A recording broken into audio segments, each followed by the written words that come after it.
বসে কাঁদছে। সন্তানটি তখন ঘরের দুয়ারে যেই না এসেছে, তখন বৃদ্ধ বাবা বলছে, কিছু বলবি? আমি জানি তুই কি বলতে এসেছিস, বলো বলো।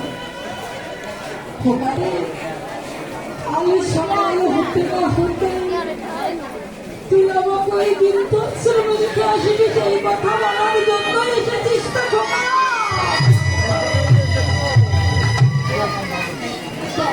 তুমি কি করে জানলে খোকা? তুই যখন আমার এই বৌমার সাথে কথা বলছিলিস, তখন আমি সকালে শুনেছি